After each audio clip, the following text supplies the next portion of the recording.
Hello, guys and gals, lords and ladies, saints and sinners of every kind. Welcome to Rise of the Christian, your Catholic podcast for teens. I'm your host, Connor McLaughlin, and this week is the week you've been waiting for since last week. I'm going to be talking about Our Lady of Guadalupe, the miraculous images on the tilma, just, so awesome. I love it. And we're going to just jump right into it because it's just too cool not to talk about. Now, people have been studying the image of Our Lady of Guadalupe for years because it's such a great image. There's so much to learn about it. It's very similar to, if you've ever heard about when the Eucharist turns into the actual body and or blood of Christ somehow, when that miraculously happens. This is very similar to that because there's so much in the image and on the tilma and everything that really they keep finding new stuff because technology will improve, and they'll be like, let's see what the tilma is. Let's see if we can new stuff we can find with the tilma because it's so beautiful, it's so amazing, and there's so much more that it can carry. So I'm going to start off with what I talked about last week with the constellations on Our Lady. Now, in 1981, Father Mario Rojas and Dr. Juan Hernandez, a medical doctor and amateur astronomer, they performed an astronomical, not like big, an actual astronomical, like stars-wise, study of the image of Our Lady of Guadalupe's tilma to, see, okay, there's a lot of stars on her tilma. What exactly stars are those? What star are there? Is there any correlation between those stars and any other kind of things? And what they found was astonishing. They actually found, I spoiled it last week, didn't I? The stars lined up accurately. They made the various constellations in the Mexican sky. And not that that's cool in and of itself. Okay, sure, it's a map of the Mexican sky. That's not completely ridiculously amazing. It was actually in reverse. So it was rotated 90 degrees counterclockwise. So it's actually providing a view of the constellations from beyond them, as if, you were to have seen them looking through them towards Earth. That's a little bit weird. It's not showing it. Yes, it's showing the constellations that would have been showing over Mexico City on December 12th, 1531, a Saturday at 10:26 a.m., but that it's showing it as if someone was looking towards Earth, how the constellations would have looked over Mexico. That's pretty darned cool. And some of them we know, like Canis Major, Canis Minor. You can see a little bit of Orion underneath. The Southern Cross you can see on her left arm. Scorpio is over her left shoulder, next to her left shoulder. It's just absolutely beautiful, the images that you can see on her cloak. You see actual stars line up correctly. And not just, okay, maybe something's a little bit off, like that one Dick Van Dyke episode where they thought that he had a cracked Liberty Bell on his back. No, these are lined up stupidly accurately. Like, it's crazy. There's no way somebody could have drawn these on. It had to have been something incredibly miraculous. Now, while we're talking about the stars, the cloak on it has 46 stars total, 22 on her right side and 24 on her left side. And these 46 stars are the most brilliant ones that surround the horizon of the Mexican Valley that have been identified, at least. Now, the main constellations can be seen on the right of the mantle, and on the left are the southern ones, seen from Tepeyac in winter at dawn. So again, it's dead accurate. So the east is on the upper left and the west is on the bottom left. The mantle is open. There are other stars which are not specifically marked in the image, but that you can see in the sky. So if you look at it and you see, okay, let's look at the right, or like our right, her left, and the top. All right, that's going to be the east. The bottom, the southern east, and the southwest on her cloak. Virgo is on her chest, the boreal crown is on her head, Leo is on her womb, Gemini is by her knees, Orion is located by the angel, like I said. But let's look at this. The boreal crown is located above her head, Virgo is on her chest, near her hands, Leo, the lion, is on her womb. Does anyone see something really cool here? At the very least, you saw it with Leo the lion on her womb. What is Jesus called? The Lion of Judah. There's the star symbol of the lion on her womb. That is pretty amazing. I'm just saying. And we're already, like 5.5 minutes in, and we have only talked about the stars. This is going to be a long episode, guys, all right? I'm sorry. It's just going to be. One little other note about the constellations and drawings on her tilma. If you counterimpose a topographical map of Central America onto her dress, then the mountains, rivers, and lakes actually line up perfectly with the decorations on her dress. Are you freaked out yet? Because it's gonna get crazier. Continuing on, we're gonna talk about the actual tilma itself. Not what's on the tilma, but the actual tilma itself. Now, like I said last week, a tilma is a cloak, basically. All right, so it's goes over your head. It's similar to a poncho. If you've ever seen what's the movie, The Emperor's New Groove, the green thing that the big guy wears. That's basically a tilma. Now, tilmas are generally made from the threads of a cactus, which usually lasts maybe 20, 30 years at the best. But if you look at any modern picture of Our Lady of Guadalupe's tilma, it still looks really good. No cracking, no fading, and no deterioration. Now keep in mind, this was in early 1500s? That's way too old. Let's see, supposed to last 20 years, lasts 500. That's kind of old. It should be falling apart by now. It should, at the very least, be crumpling. But it's not. It's in perfect condition. That's pretty amazing. And people have looked at it and they're like, yeah, it's definitely a tilma. It's definitely made of this fabric. Or this cactus fiber. We actually don't know, scientists say, why it's not deteriorated and why it's not gone by now, because the darn thing should have been gone by now, because it's an old piece of cactus fiber. It should be deteriorated, but it's not somehow. And that's also including the fact that, yeah, a lot of scientists have looked at it, a lot of scientists have touched it, a lot of dust that's gone near it, a lot of people have touched it, a lot of people have kissed it, because pilgrims going to the shrine of Our Lady, the Basilica of Our Lady Guadalupe, and venerating it. But once again, it's still really good condition. And by really good, I don't mean, oh yeah, the Antique is kind of a nice car, I'll give you $500 for it. I'm saying like prime condition, like old Star Wars toy that hasn't been opened and has no wrinkling on it, like perfection. There's some more craziness for you. And in 1789, a Dr. Jose Bartolacci decided, you know what? We're going to put this to the test. I'm going to make 2 copies of the image on the exact same type of cloth, using the best techniques that we have, paste them in the exact same environment, and see what happens. After 20 years, they were disintegrated. Yep. Now, people have also tried to make it better. Why they would make a miraculous image better, I don't know. But what they try to do is they try to put a crown on Mary's head and angels in the clouds. But those vanished away, and the tilma stayed the same as it used to be. And people tried to paint the sun gold and the moon more silvery, and the moon instead just lost the silvery and the sun lost the goldenness of its rays, and the moon actually turned black, which honestly I think looks amazing. But hey, it's what Mary wants to do. It's what Mary wants to do. On the back side of the cloth, it's really rough. But on the front side where the image is, it's almost as soft as the purest possible silk. But when they examine it, it's still made of the same darn fabric fibers from a cactus. That's a little bit weird for anything to be looking like that. Something that feels smooth as silk and is made of a cactus. Are we feeling the miracle here? NASA scientists have looked at the tilma to try to determine, how in the world was this made? How was this image put onto the tilma? Here's what they found out. No brush strokes, no sketch marks. There is actually nothing on the tilma itself. Now that seems slightly odd to say, because of course there's something on the tilma. Our Lady is on the tilma. We've been talking about Our Lady being on the tilma for about 10, 12 minutes now. But here's the thing. The colors aren't on the tilma. When they examined it under the closest microscope, NASA scientists found out that it's actually floating. The colors float about 0.3 of a millimeter, or 1/100th of an inch, above the surface of the tilma. Not even touching it. And if you examine less than 10 inches of the image, you can't even see the color.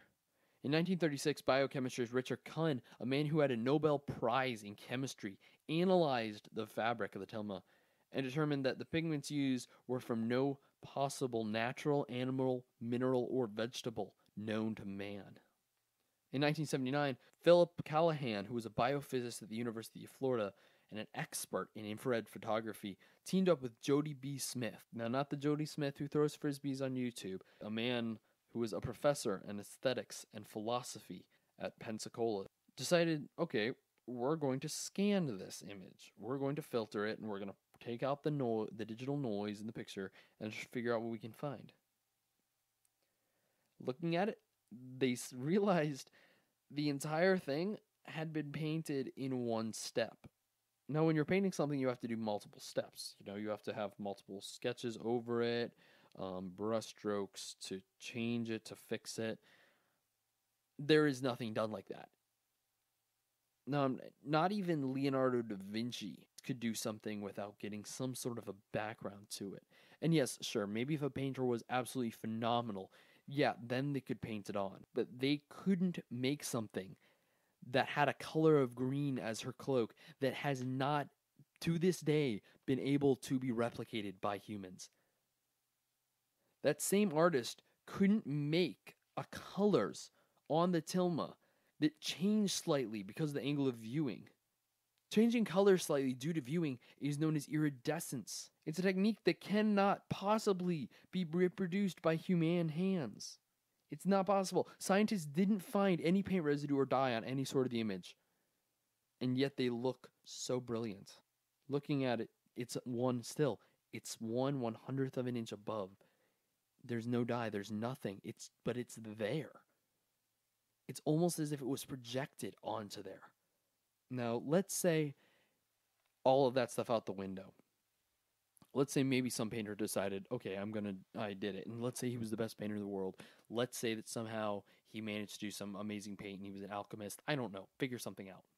What happens is that no artist who is that good is going to work on an Indian's tilma, a cloak, and work on the center seam of the cloak. If you're going to work on something, you're going to look and say, okay, where's the biggest available parchment? Where's the biggest spot that's not going to be blemished? You're not going to work right down the seam in the middle. Practically, that doesn't make sense. When Kodak in Mexico decided to reproduce it and take a color photograph of it, they took hundreds of photographs and they cannot get an exact reproduction, either by brush or by camera. Every single time they take a picture, it looks different than the original. So yes, the tilma in and of itself is amazing. Now let's start looking at Our Lady. This is where it starts to get even crazier. Because whenever Our Lady likes to do something, she goes all out. Because maybe people won't believe, okay, sure, I'm sure some brilliant Mexican painter decided, oh, well, I'm just going to fool everyone by painting on the center seam, and I have this new great paint, and I'm going to make it great. Let's look at some more scientific evidence. Mary's height in the image is about 4'8", all right? It's about the height of a young woman from about 18 to 20 years old. Now, the face is that of a mestiza, a mixture of Spanish and Indian race brought about by intermarriage. What does that mean? That means, really, that Mary was coming for the Mexicans. And now that sounds very, very like anti-Donald Trump-y, but really that's what it was. She was coming from the Spanish, who were the missionaries who came, to the Mexicans, she was telling, I'm here for both races. I'm not here for one, I'm not here for the other, I'm here for both. The tilma itself actually has a constant temperature of 98.6 degrees, about the same body heat of a live person. When a Mexican gynecologist, Carlos Castillo, examined the image, he looked at the black band around Mary's waist and determined that because of where the band was placed according to old Mexican tradition, the woman was clearly far into the late stages of her pregnancy. When was Jesus born? When did Mary appear? December 9th. Carlos Castillo also put a stethoscope on the black band and heard heartbeats at 115 beats per minute. That's the same as that of a baby in the womb. You freaked out yet? This miracle's amazing. Because it gets even crazier when you start looking at Our Lady's eyes. People have said eyes are the window to the soul. And that really has, there's been movies based off of that. And there have been great treatises written on that. There actually have, look up eyes, window to the soul treatises. It's odd. But when you look at Our Lady's eyes, you really see something more amazing than anything that you could ever imagine. People started looking at their eyes using microscopes, looking into her eyes. Because if you look at the original image, her eyes are almost like half closed. But it looks like she's looking at something. So a lot of scientists want to know, what is she looking at? So scientists from NASA took pictures, zoomed in digitally, and what they found is pretty amazing. They looked in Our Lady's eyes and found a human image of a bearded man. Now remember, Our Lady is about 4'8" in the Toma, okay? How the heck could an artist have put a very distinct picture of a bearded man?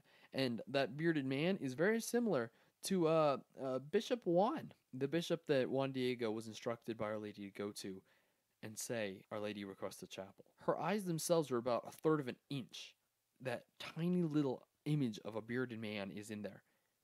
We have to use modern technology to even see that. No one could have put that on. That's absolutely insane. Also, when the eye of Our Lady is exposed to some sort of a light, the retinas in the eye contract. And when the light is withdrawn, it returns back to a dilated state, just as it happens with living eyes. Now, people have been studying the eyes for ages. In 1929, Alfonso Gonzalez, the official photographer of the basilica, took black and white photographs of the image, and while looking at the negatives, saw there's a bearded man reflecting the right eye of the Virgin. He told the authorities of the basilica, who swore him to silence. In 1951, Jose Carlos Salinas Chavez took a picture of the face and saw, once again, a bearded man reflected in the right eye of the Virgin Mary. He, however, did not keep quiet. And he told people, and they all went in to examine the eyes. The first person to examine it was in 1956. It was Dr. Javier Bueno, a very amazing ophthalmologist who discovered the presence of the triple reflection, or the Samson-Purkinje effect, in the eyes of the Virgin. Now, this is the characteristic of any human eyes that are alive, where the images are located where they're supposed to be, and that the distortion of the images agree with the curvature of her cornea. So it seems like the eyes of Our Lady are alive. The same year, another ophthalmologist, Raphael Lavoignet, examined the eyes with an ophthalmoscope and noticed, again, they look alive and they follow all different kinds of rules for a human's eye to be alive. Again, in 1979, Dr. Jose Tonsman, an expert at IBM in the digital processing, who for over 20 years studied the Toma, finally he digitally enlarged the image of Our Lady's eyes by 2,500 times the actual size under the best resolution, and found there isn't just the bishop, but there is every person who was in the room when the Toma was first opened and revealed to the bishop. A small family group of mother, father, and a group of children. Bishop, some of his aides, exactly 13 people in all. Now, the size of that scene, all of them, not just the bishop, all of them, is 1/100th of an inch. He was only able to really see it because he magnified it amazingly. No one could ever draw that. They saw Juan Diego showing the Toma, the bishop's translator, and the family who was in the room at the time. But they were all different in proportions. That is what happens when human eye reflects objects before him. Now, there's actually two scenes there, though. The first scene contains the bishop gawking at Juan Diego, just straight up staring at the tilma. And the second one, much smaller in the center of the eye, is the typical family picture of Native Americans. It's the couple with several children around. It's what you see with most families. Both of those scenes are repeated in both eyes almost exactly, including the size difference. Now remember, this is at 1/100th of an inch. You can't tell me that that was drawn by man. Again, Dr. Tonsman used digital technology similar to that used of images received from satellites and space probes, and he digitally enlarged the image of the bishop in the eyes of Our Lady over 1,000 times the actual size, so you ought to see what was reflected. So he could actually see into the eye of the bishop and see the image of Juan Diego opening his tilma. Now, this image is about 1/4 of a micron. And I had to look up what a micron was as well. But suffice to say that 1/4 of a micron is about 1/4 of a millionth of a millimeter. So when you get down to the nitty-gritty of it, what does this all mean? Well, there's a lot of great images in this tilma, in this image of Our Lady, because of all the amazement that people have over it. It has to be completely amazing. It's one of a kind. Millions of people flock to see it in Mexico every year at the Basilica. Why? Because of what it is. It's literally almost a living image. It's kept at a certain body temperature by itself. The eyes reflect light the same as a human eye. When looking into the eyes, you see 13 figures very specifically. And I'm not even saying specifically, I'm saying dead accurately.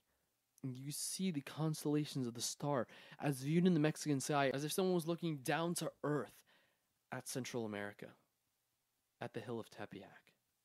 Now, this image is amazing in and of itself. If it weren't for the miracles attributed to it, it may just be something really cool.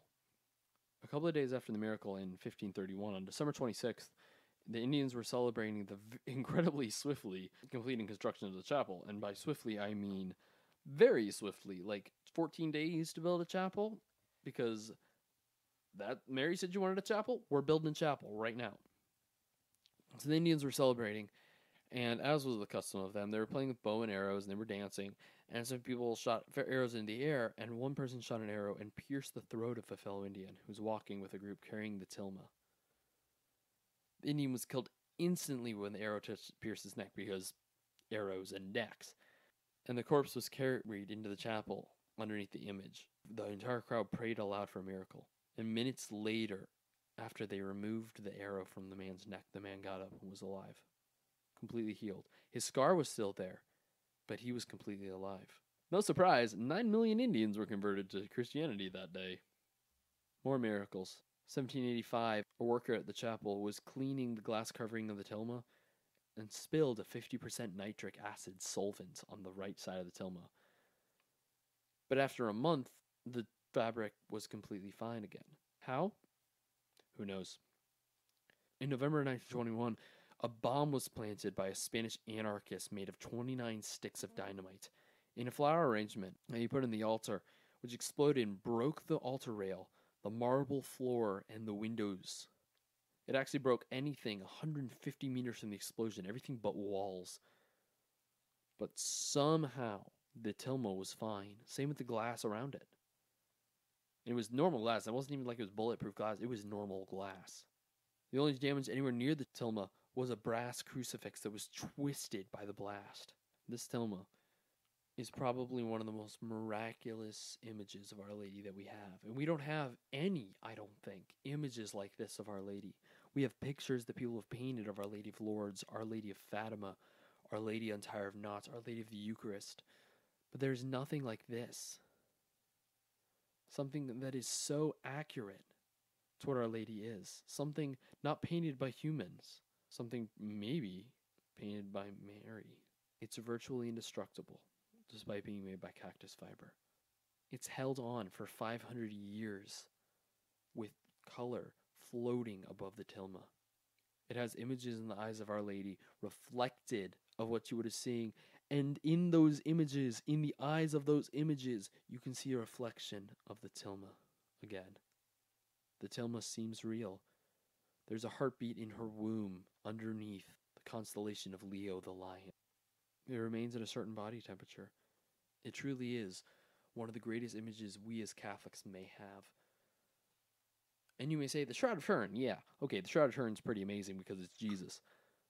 But for Mary, this is it. This is the best thing that we have. Veronica's veil and the Shroud of Turin, granted, absolutely amazing things. But you can't tell me that this isn't completely crazy. So I hope you guys like this episode, completely devoted to Our Lady Guadalupe. You could probably tell I was slightly fanboying a little bit there because I love Our Lady Guadalupe. My birthday is actually on December 9th, the feast of Juan Diego, the Indian who Mary appeared to with this image, the one who held the tilma. So anyways, guys, thank you so much for watching. I'm Connor McLaughlin. As it was in the beginning, is now, and ever shall be. Rise up and live.